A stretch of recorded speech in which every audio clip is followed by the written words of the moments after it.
Assalamualaikum. Welcome students. Welcome to my YouTube channel English Language by Zinda Science. जो 10th class के new syllabus के according जो biology की book है उसे जो ये बायोलॉजी की बुक है 2025 के सिलेबस के अकॉर्डिंग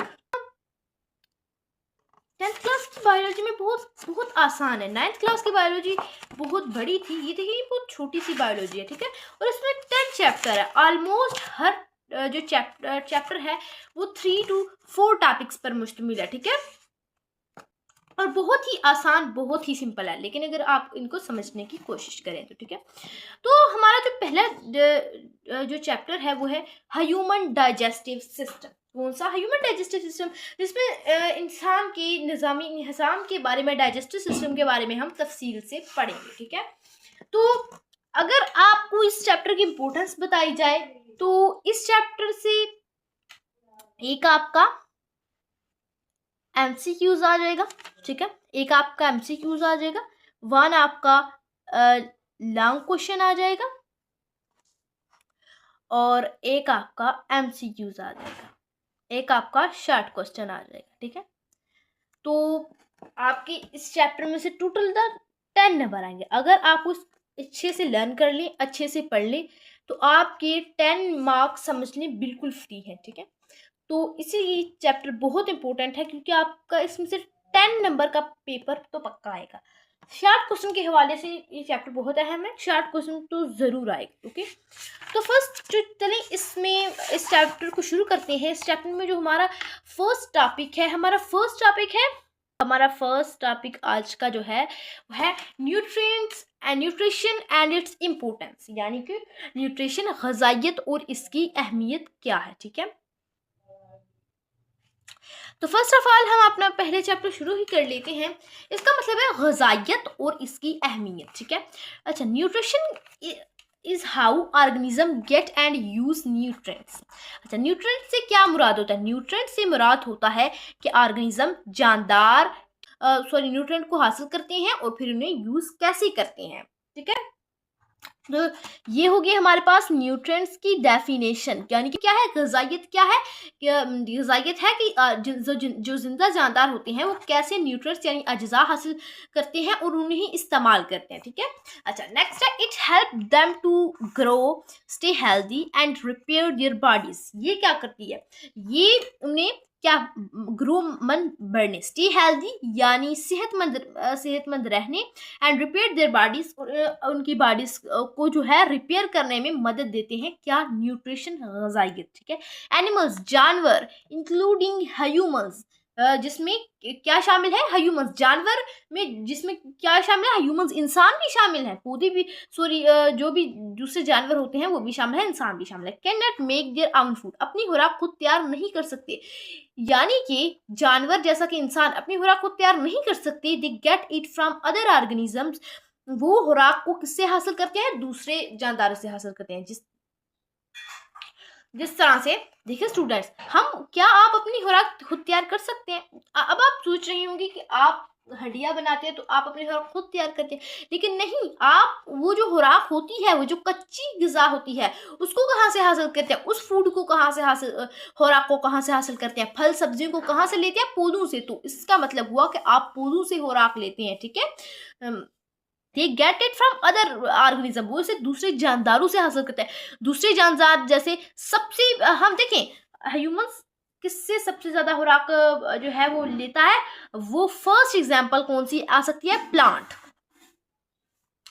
प्लांट जो होते हैं, प्लांट से इंसान बहुत कुछ लेते हैं। आवर एवरीडे लाइफ में गंदम की रोटी बनती है, सब्जियां जो हम एवरीडे लाइफ में इस्तेमाल करते हैं वो पौधों से मिलती हैं। जो हम मसाले इस्तेमाल करते हैं, जो ड्राई मसाले होते हैं, जिस तरह जो मिर्ची होती हैं वगैरह वगैरह, जो भी मसाले होते हैं, ये सब पौधों से ही हासिल किए जा सकते हैं, ठीक है।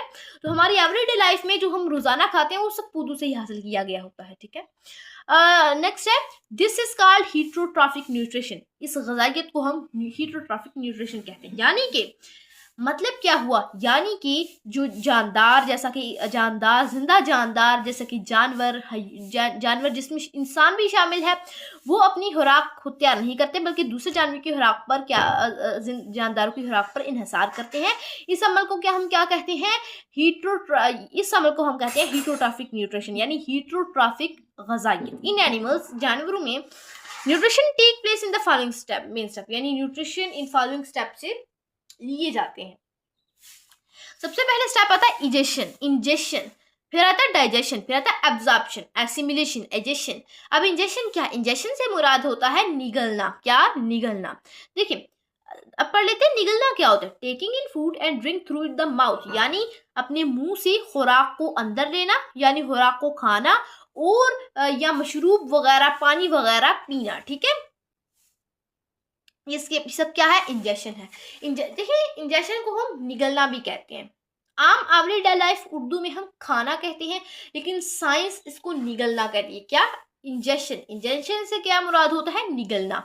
ह्यूमंस जो खुराक होती है उसको क्या करते हैं, निगलते हैं। जानवर भी अपनी खुराक को क्या करते हैं, निगलते हैं। प्लांट अपनी खुराक खुद तैयार करते हैं। फंजाई अपनी खुराक जिज़्ब करती है, अब्ज़ॉर्ब करती है। ओके, नेक्स्ट आता है डाइजेशन। डाइजेशन का मतलब होता है हजम करना। देखिए डाइजेशन क्या है, breaking the food into smaller parts the body can absorb, यानी खुराक को छोटे छोटे स्मॉलर पार्ट्स, यानी कि छोटे छोटे टुकड़ों में क्या करना, तकसीम करना, तोड़ना। ब्रेकिंग का मतलब होता है तोड़ना, तो तोड़ना, ताकि हमारा जिस्म उन न्यूट्रिएंट्स को क्या कर सके, अब फूड से हासिल होने वाले न्यूट्रिएंट्स को अब्जॉर्ब कर सके। अब अपने अल्फाज में समझते हैं कि डाइजेशन क्या है। फॉर एग्जाम्पल हमारी जिस्म में, बॉडी में पहले नंबर पर हम निगलते हैं चीज़ को, निगल के हमारे मैदे में जाती है, डाइजेस्टिव सिस्टम में जाती है। डाइजेस्टिव सिस्टम में से हमारे जो खुराक होती है वो क्या होती है, डाइजेस्ट होती है, यानी हमारी खुराक को छोटे छोटे टुकड़ों में तोड़ा जाता है, ताकि हमारा जिस्म उसे अच्छे, उनमें से निकलने वाले न्यूट्रिएंट्स को अच्छे तरीके से अब्जॉर्ब कर सके। नेक्स्ट आता है अब्जॉर्प्शन। अब खुराक को तोड़ा, ठीक है, खुराक को तोड़ा डाइजेशन में। अब absorption, moving nutrients from the digested food into blood और लिम्फेसिस, यानी कि जो न्यूट्रिएंट्स हैं, वो अज्जा जो हमारे डाइजेस्टिव सिस्टम में ने फूड को तोड़कर हासिल किए थे, उनको ब्लड तक पहुंचाना, ये क्या होता है, अब्जॉर्प्शन का प्रोसेस होता है। अब नेक्स्ट आता है एसिमिलेशन। एसिमिलेशन का क्या मतलब होता है, एसिमिलेशन का मतलब होता है using the absorbed nutrients in cell and tissue, यानी सेल्स और टिश्यू में इन न्यूट्रिएंट्स को इन जिज़्ब किए गए न्यूट्रिएंट्स को, आप ये भी कह सकते हैं कि सेल्स, यानी इन जो जिज़्ब किए गए न्यूट्रिएंट्स अज्जा होते हैं, उन्हें सेल्स और टिश्यू को न्यूट्रिएंट्स देने के लिए इस्तेमाल करना। ठीक है, बिल्कुल। सो स्टूडेंट्स, अब आप देखिए एसिमिलेशन क्या होता है। हम खाना क्यों खाते हैं, हम खुराक क्यों खाते हैं, एक फालतू का झंझट हमें बनानी पड़ती है खुराक बहुत मुश्किल से। हम देखिए अगर हम कोई खुराक नहीं खाता तो उससे काम नहीं हो पाता।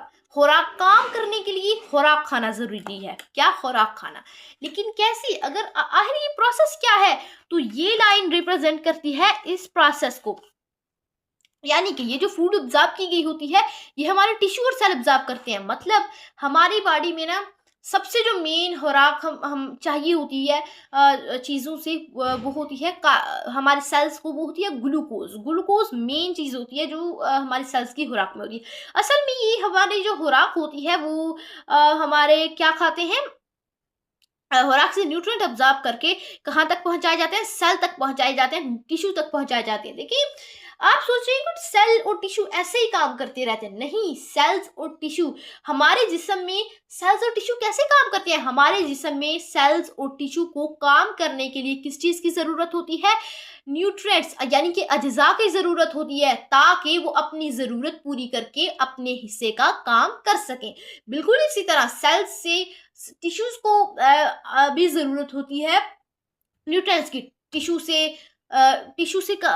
से ऑर्गन्स को, ऑर्गन से ऑर्गन सिस्टम को। बिल्कुल इसी तरह हमारी बॉडी क्या करती है, हमारी बॉडी हम खुराक क्यों खाते हैं? हम खुराक खाते हैं, खुराक को क्या कर दिया जाता है, जो हमारे खुराक खाते हैं ना खुराक, तो उसमें से जो अब फायदेमंद न्यूट्रिएंट्स होते हैं उनको ऑब्जर्व कर लिया जाता है, तोड़कर खुराक को पहले तोड़ा जाता है, फिर उनको ऑब्जर्व कर लिया जाता है फायदेमंद न्यूट्रिएंट्स को, और बाकी को क्या कर दिया जाता है, वेस्ट मटेरियल बनाकर उन्हें बॉडी से रिलीज कर दिया जाता है। ठीक है, और जो अब अब्जॉर्ब ये न्यूट्रिएंट होते हैं एसिमिलेशन वाले प्रोसेस में हमारे टिश्यू और हमारे सेल जो होते हैं इनको इस्तेमाल करते हैं। नेक्स्ट आता है इजेशन। इजेशन का मतलब होता है बाहर निकालना।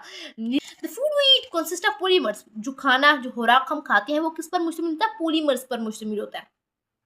अच्छा, पोली का क्या मतलब होता है? पोली का मतलब होता है मैनी। ठीक है, many the food we eat consist of polymers, यानी कि हम वो खुराक जो हम खाते हैं वो पॉलीमर्स पर मुश्तमिल होती है, यानी कि बड़े बड़े मालिक्यूल्स पर मुश्तमिल होते हैं। जैसा कि लिखा हुआ है large molecule like carbohydrate, protein and fats.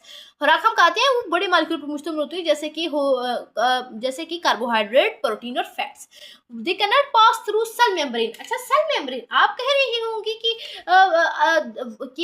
इसका इससे मुराद है कि हम वो बड़े मालिक्यूल्स हम सेल मेम्ब्रेन से नहीं गुजर सकते। अब सोच रही होंगी सेल वॉल से तो गुजर गए, अब सेल मेम्ब्रेन से क्यों नहीं गुजर सकते? बच्चों, हम यहाँ इंसान की बात की जा रही है। प्लांट की सेल में सेल वॉल होती है, लेकिन जो ह्यूमन का सेल होता है उसकी सबसे बैरूनी जो झिल्ली होती है वो सेल मेम्ब्रेन ही होती है। सेल मेम्ब्रेन से ये बड़े मालिक्यूल नहीं गुजर सकते। तो the polymer must be broken down to smaller soluble parts called monomers. इन जो बड़े मालिक्यूल है इनको छोटे छोटे मालिक्यूल में तोड़ा जाता है, जिन्हें हम कहते हैं मोनोमर्स। मोनो का क्या मतलब होता है? वन। डाई का मतलब टू, ट्राई का मतलब थ्री, पोली का मतलब मैनी। ठीक है, मोनो का मतलब होता है वन, यानी छोटे छोटे मालिक्यूल में कन्वर्ट किया जाता है। जैसे कि कार्बोहाइड्रेट को शुगर में कन्वर्ट कर दिया, प्रोटीन को एमिनो एसिड में और फैटी एसिड में कन्वर्ट कर दिया। ठीक है, और सॉल्युबल पार्ट जो कि हल हो सकते हैं पार्ट्स, चीनी हल हो सकती है, कार्बोहाइड्रेट हल नहीं हो सकता, चीनी हल हो सकती है, इस तरह के पार्ट्स में कन्वर्ट किया जाता है जिन्हें मोनोमर्स कहते हैं। This process called digestion. इस अमल को हम डाइजेशन कहते हैं। ठीक है, ठीक है, ये थोड़ी और वर्ड में। तो स्टूडेंट्स, होप कि आपको ये अच्छे से समझ आ गई होगी। अगर कोई भी कंफ्यूजन है तो आप कमेंट बॉक्स में आकर बिना झिझक पूछ सकते हैं। तो आज के लिए इतना ही, मिलते हैं नेक्स्ट वीडियो में। तब तक के लिए अल्लाह हाफिज़, thanks for watching and don't forget to subscribe our channel for more English language videos.